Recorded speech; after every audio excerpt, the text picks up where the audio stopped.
Ciao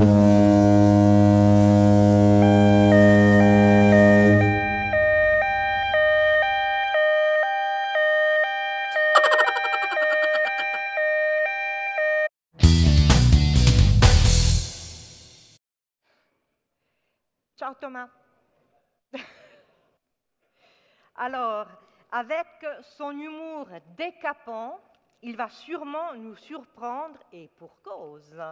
Il représente la nouvelle génération d'humoristes romans, intelligence, insolence, créativité. Bref, il a tout pour être sur scène, quindi allacciamo le cinture parce que ça va être très fort. Ça, je vous préviens. Et maintenant, la scène est toute pour toi. Merci Françoise. Merci beaucoup.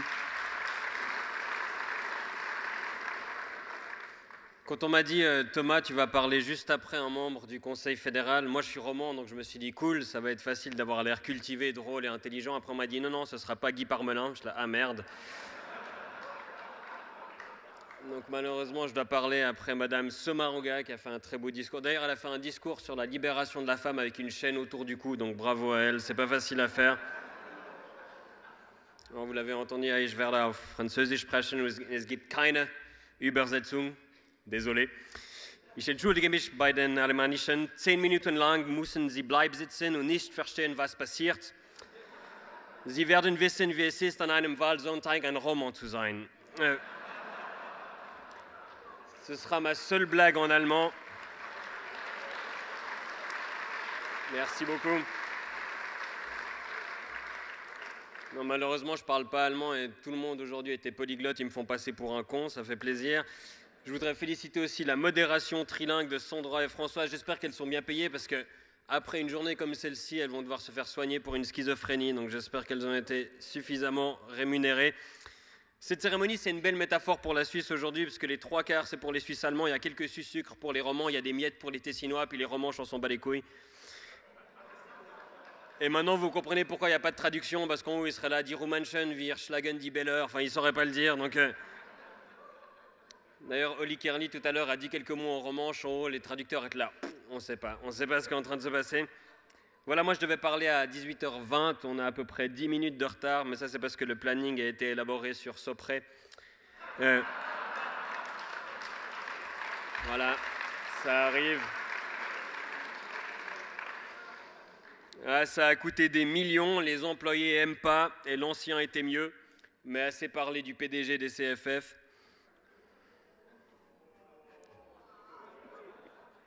Je ne savais pas si elle allait passer celle-ci. En tout cas, il est là, le PDG des CFF, et je suis content qu'il soit là, parce que normalement, en juin, c'est la période de son congé sabbatique. Donc là, c'est bien qu'il soit là avec nous aujourd'hui. Et je trouve tout à fait normal, Monsieur Meyer, que vous ayez 2 mois de vacances, parce qu'en vacances, normalement, les Zurichois, ils vont au Tessin, mais vous êtes obligé d'aller plus loin, parce que vous n'êtes pas le bienvenu là-bas, donc c'est normal d'avoir des longues vacances. Giù, le mani dell'officina. Voilà. En plus, la grève à Bellinzone, vous n'avez pas été cool. Ça a été tout au début du mandat de M. Meyer. En général, quand quelqu'un commence, un cadeau de bienvenue, c'est des cookies. C'est pas une grève de 33 jours. Vous savez, ça, c'était pas sympa. Bon, finalement, ils sont sortis au Tessin et le peuple a accepté le compromis des CFF. Il vient de rejeter l'initiative Giù le mani qui a été déposée en 2008 et ils ont voté il y a 2 semaines. Comme quoi, il y a encore un truc qui va plus lentement que les chemins de fer du Jura, c'est la démocratie suisse. Mais ce n'était pas une crise qui était facile à gérer, la crise des ateliers de Bellinzone pour Andreas Meyer. Bon, la bonne nouvelle, c'est que cette année-là, il a quand même touché son bonus, et l'année d'après aussi, et chaque année depuis. En fait, je crois que j'ai mal compris la définition de bonus. Moi, c'est ça le problème. Si tu as la même chose chaque année, c'est plus un bonus. C'est en fait, tu peux annoncer un salaire fixe modeste qui est en dessous de la réalité. C'est comme si on me dit, tu pèses combien? Je dis 65 kilos, puis il y a les jambes en bonus. C'est un peu... D'ailleurs, moi aujourd'hui, je suis payé pas très cher, mais j'ai un bonus de 150 000 francs en fonction de ma performance, puis c'est moi qui décide si elle est bonne ou pas, c'est ça qui est pratique. Pour l'instant, je me mets 10 sur 10, si jamais. Je suis désolé, Monsieur Meyer, je sais qu'on parle tous de votre salaire, même Madame Sommaruga a fait une blague sur votre salaire, c'est dire. Mais moi, j'ai googlé Andreas Meyer et Google m'a suggéré tout seul Andreas Meyer salaire, donc c'est pas de ma faute. Mais bon, je ne veux pas pleurer pour vous non plus. Si ça vous saoule qu'on parle que de votre salaire, 1 million par an, il y a de quoi de mettre quelque chose de côté pour un budget boule qui est. Puis bon, moi je dois faire 10 minutes de blague sur le thème des syndicats des transports. Je suis obligé de parler du salaire de M. Meyer. Vous voulez que je parle de quoi d'autre? Moi, j'ai pas un sketch sur les négociations de la convention collective de travail. Moi, je n'ai pas des remarques hilarantes sur le métier de mécanicien de bateau à vapeur. Ils me font rire, les SEV. Ils me demandent de faire 10 blagues sur les syndicats des transports, 10 minutes. Ils demandent à Patty Basler de faire un PV. Ils demandent à Oli Kerly de faire une chanson sur le jubilé. Ils demandent à Rothes de Verlou de faire une danse sur les transports publics. Je crois qu'ils ont surestimé le potentiel créatif du syndicat des transports. Je crois que c'est... Il n'y a rien à dire, vous êtes au courant de ça. Il y a 3 thèmes principaux dans les arts, c'est les relations hommes-femmes, la politique et le syndicat des transports pour eux, quoi. Ils pensent que c'est facile. D'ailleurs, Oli, il a fait une chanson de 6 minutes sur les transports, 3 minutes, c'était une liste de métiers, on a remarqué quand même. Enfin, c'est pas pour rien que pour trouver un film qui parle des SEV, il faut remonter en 1959, on l'a vu quand même. Hinter des Siemensgleisen, c'est le film culte suisse-allemand sur 3 vieux clochards sous la gare de Zurich qui nous rappelle une période où les pauvres pouvaient se permettre d'habiter à côté de la gare. J'ai bien aimé aussi. Je sais pas s'il y a la traduction quand même ou si vous mettez 20 secondes à comprendre les blagues, mais c'est intéressant.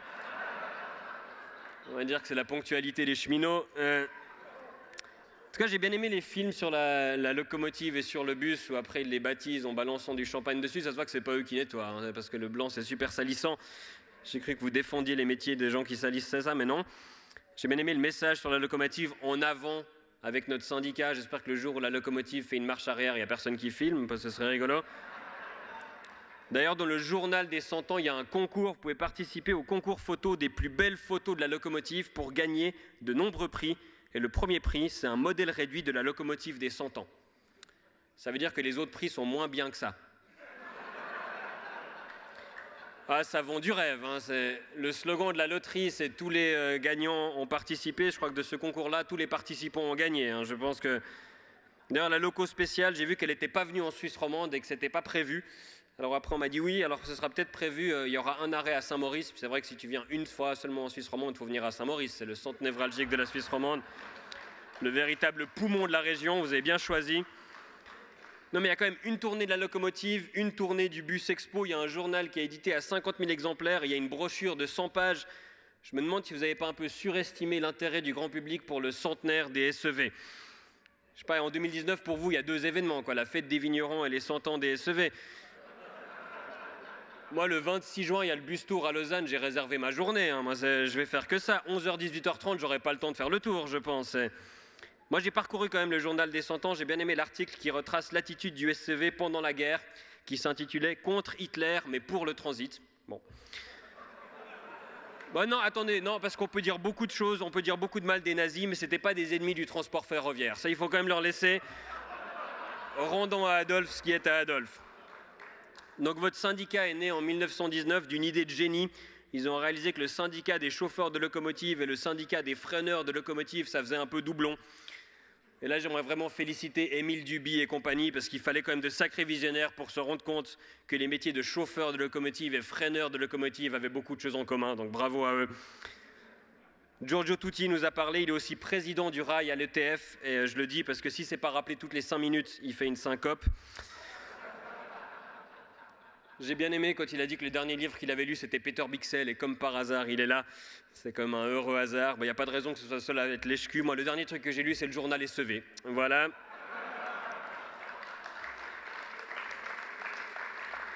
D'ailleurs, il paraît tous les 15 jours, votre journal, et quand j'ai su ça, je me suis dit, est-ce qu'il y a assez d'actu dans le monde palpitant des syndicats des transports pour remplir un journal toutes les 2 semaines?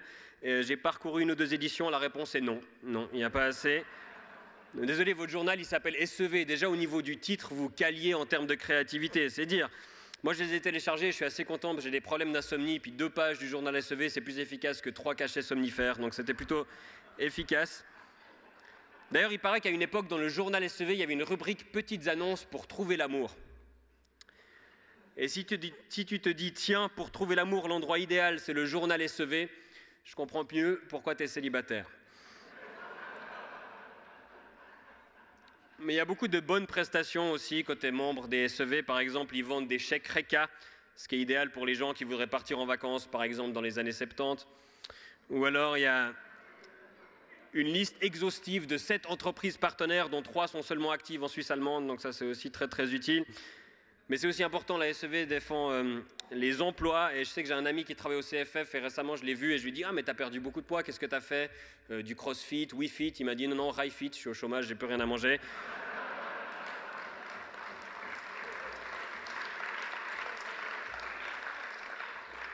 D'ailleurs, j'ai parcouru la convention collective de travail et je suis surpris, il n'y a rien dedans qui stipule que les contrôleurs valaisans sont obligés d'avoir une coupe mulet. Donc si vous pouvez leur transmettre que c'est bon et qu'ils peuvent couper les cheveux, je vous en serai reconnaissant. J'ai lu également les noms des membres du comité de la direction syndicale du SEV. Et j'ai vu Tutti, Cambi, Tonina, Cucinello, Tura, D'Alessandro. D'Alessandro, il y en a deux, Avalone. Je me suis dit merde, je me suis gouré. C'est pas le comité SEV, c'est la Squadra Azzurra. Je sais aussi qu'il y a beaucoup de Biennois parmi les secrétaires syndicaux et qui sont fans du HC Bienne. Donc ça va vous faire bizarre de venir à Berne et de repartir sans pleurer.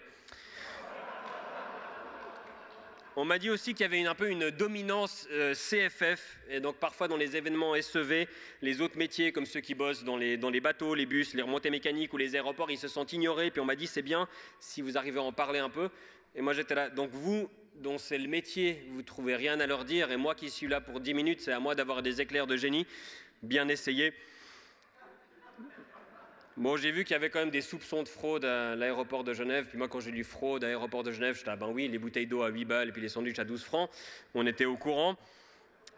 Voilà, j'ai pas trouvé d'autres actus hors rail. Mon actu préférée dans le rail, c'est celle-ci. Vous avez peut-être vu qu'il y a une contrôleuse de la Deutsche Bahn qui filmait des films porno dans les trains. Et moi, quand j'ai vu ça, j'étais là, et nous, on n'a même pas le droit de mettre les pieds sur les sièges.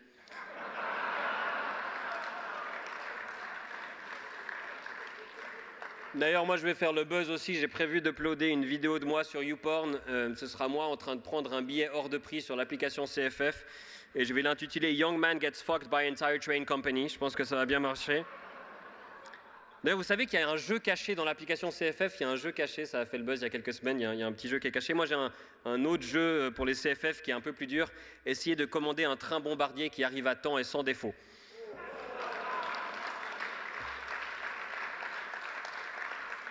Et je sais que vous l'aimez pas l'application CFF au SEV parce que du coup, ils suppriment des postes de vente au guichet. Et ça, c'est un vrai combat du SEV. Ils trouvent que le métier de vendeur au guichet, il se perd un peu.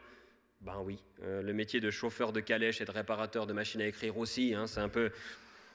Vous êtes battu contre la fin des mini-bars aussi. C'est vrai que la fin des mini-bars, ça a bouleversé mon expérience de voyage. Maintenant, je ne dois plus dire non merci 3 fois par voyage. Donc ça a vraiment tout changé. Non, il faut quand même vous rendre compte que c'est un peu difficile d'interdire le progrès technologique. Ça va être compliqué. Enfin, à part si on s'appelle Uli Maurer et que la chose la plus technologique sur son bureau, c'est une vache en bois. Mais sinon, ça reste difficile. Mais c'est bien qu'il reste des guichets pour ceux qui n'ont pas de smartphone ou qui n'arrivent pas à comprendre l'application. Mais bon, si tu fais la file au guichet avec les vieux, il faut quand même qu'on arrive à te décompter un jour de service civil, parce que sinon, ça ne compte pas. D'ailleurs, on m'a dit que la sous-fédération la plus grande au SEV, c'était celle des retraités, qui est celle qui a le plus de membres. Et je trouve que ça donne une bonne image de la vitalité de votre syndicat. Après, on m'a dit, mais les retraités n'ont droit qu'à une demi-voix. Et ben ça, j'étais un peu surpris. Moi, je connaissais l'abonnement demi-tarif, je ne connaissais pas le demi-droit de vote. Et d'ailleurs, tout à l'heure, à l'apéro, les retraités, vous aurez le droit à une demi-flûte de champagne et une demi-flûte au beurre. Bon, je rigole maintenant, mais je pense que je ferai moins le malin quand moi j'arriverai à l'âge de la retraite, qui sera sûrement 90 ans d'ici là. Parce que je pense que j'aurai le droit qu'à un demi-AVS, et ça, ce sera beaucoup moins drôle. Merci de m'avoir écouté. Pour la moitié d'entre vous qui m'ont compris, j'espère que c'était plus qu'un demi-plaisir. Passez une bonne soirée.